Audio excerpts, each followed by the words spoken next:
So in the right side, we have already discussed, this is your screen, Android screen.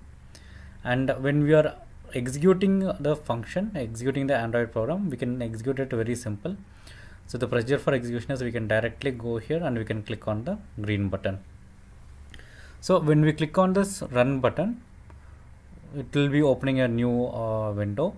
So here we'll have already the predefined or freely available virtual devices. For example, currently I am having Nexus 5 virtual device. This means I am having a virtual mobile phone in my system. So when I select it, I can see one mobile phone virtually open here, and we can use that phone for the testing of our Android program.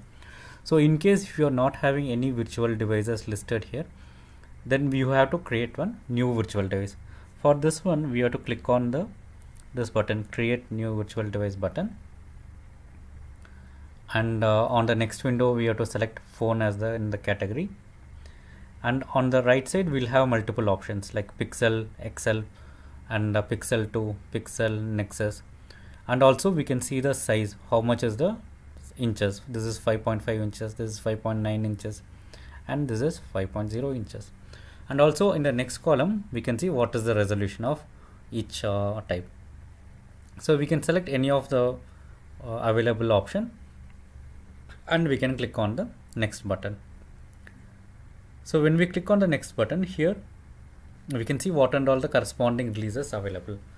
So we can select any of the releases available. For example, we can select Oreo, and we can click on the next button. So in case if you are not finding any of the options available in the list, means there should be some problem with your internet connection. So you can just click on the refresh button. So it will check on from the internet and it will take the available releases. We got the list displayed here. So we can click on here, we can download, we can install, and after that we can click on next and finish. So by doing this, your application, your virtual device will be added to this window.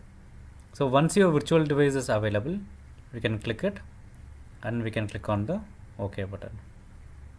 So now it will create a virtual device here. So our virtual device has started loading. So this cold boot different emulator features. So this one we can ignore it. So it usually it will come, and our virtual device is getting loaded. So we have got one system prompt. System UI is not responding, and two options, close app or wait. So we can click on wait. So now the APK is being installed.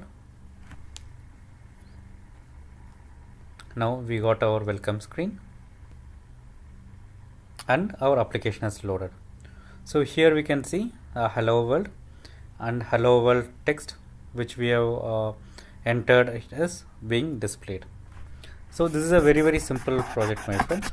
And what happened is when we clicked on this run button, so whatever was available in java.xml in that hello world.java and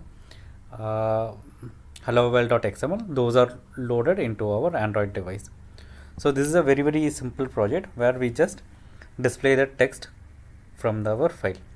Similarly, we can also create more advanced programs like using the buttons and using multiple links and multiple options and all. So those things we can discuss in the upcoming video. So I hope everyone has got good understanding about the Android Studio and the basic simple program, how to create it. Thanks for watching. Please don't forget to subscribe to this channel, so that once subscribed you will be receiving the notifications of new videos which are added to this channel, and also about the new training courses and the Android Studio tutorials. Thank you.